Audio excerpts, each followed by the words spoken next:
Hello boys, welcome back to my channel, or should I say, our channel. The main and primary global solutions for your daily depression and daddy issues. I hope you are all doing just fine. The last video didn't actually do better. I really spent a gigantic amount of effort and work making it. I will appreciate if you go and watch it, so it will rank higher. I will leave the link down in the description box. Alright boys. Look at this. Do you know what is this? That's correct. It is a city. The city is very important. It is the place where you, me, him, and her live. City is important. Any city in the world is managed by this guy. It is called a mayor. And what is the job of the mayor?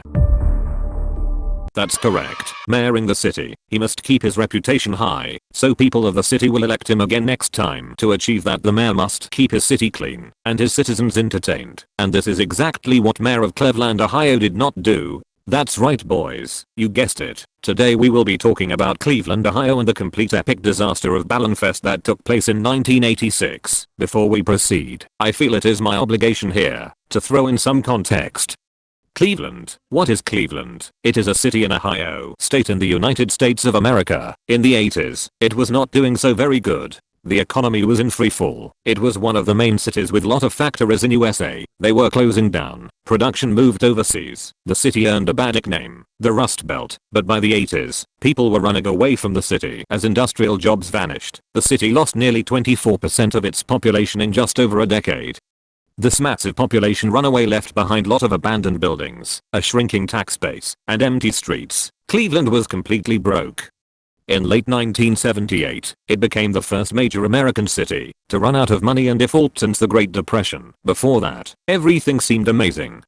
However, the early 80s turned out to be incredibly bad and awful for the city of Cleveland and its citizens. On top of that, it suffered from high rates of crime and poverty, so desperate for a big win, a fresh new image, and something to distract everyone.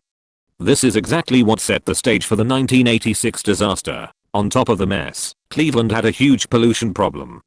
For decades, big factories threw toxic waste, chemicals, oil and many bad things straight into the local waters. It got so bad that a specific river in Cleveland actually caught fire not once, not twice but 13 different times. Now, I don't really know how to say its name correctly because I'm basically a refrigerator, but I'm gonna do my best. It is called the Cuyahoga River. The most famous fire happened in the year 1969. Physics says that water is supposed to extinguish fire, but Cleveland water said, no. There was so much oily trash, toxic sludge, and factory juice floating on top of the river that it literally ignited. Visualize this in your human brain, a river, which is made of water and oil from the factories, burning with huge flames sending smoke high into the sky. Nature has left the chat. The fish were not swimming, they were being deep fried. By the 1980s, people still could not forget the image of a burning river. The whole country laughed at Cleveland and gave it a terrible nickname, the mistake on the lake. Local leaders were desperate to clean up this dirty reputation and prove the city was changing to the better. But hold your horses boys for a minute. I have a quick question for you. Do you know this guy?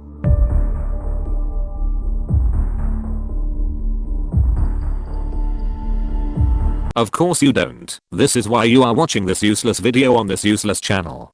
But don't worry boys. I'm here to tell you about this guy. His name is George Fraser. He was a marketing manager for the United Way of Cleveland. But hold your horses again boys. You may ask a question. What is this United Way of Cleveland? Well, basically and in short words, it is a famous group in the United States that helps people. Their main job is to collect money from donations and give it to local projects, charities, and programs. They try to fix big problems like poverty, bad schools, and poor health. Alright boys, now you are a bit smarter and more cultured than earlier before you watched this video. Isn't that great boys? Feeling the knowledge entering your brain? You are welcome. George came up with a great plan to fix Cleveland's issues. It was very simple and straightforward. Just go ahead and release 2 million balloons into the air right in the middle of Cleveland City. Some people say he wanted to surpass Disneyland's record of 1 million balloons from the previous year, prove that Cleveland was a great city, and raise a ton of money for charity all at the same time. Spoiler alert, things weren't so horribly bad for Cleveland's plan. On Saturday, September 27th, 1986. Boys, I know you really don't care for the dates, but please pretend like you do for the sake of this video. The big day finally arrived, but the sky did not look good. A massive dark rainstorm was closing in fast on Cleveland. It was completely obvious to everyone that this was the absolute worst day to launch millions of balloons, but the organizers simply chose to ignore the bad weather. Why? Because Cleveland was in a desperate situation, and it needed desperate solution. They desperately needed a massive win, a world record, something big and quick to change their image. They couldn't afford to cancel it. So, instead of waiting for the storm to pass, they decided to ignore the danger and launch the balloons anyway, hoping for the best. The original plan was very simple. The balloons were supposed to float high up into the sky, drift away, and quietly pop, or deflate out of sight. But nature had other plans. The cold air and heavy rain from the storm hit the balloons immediately after launch.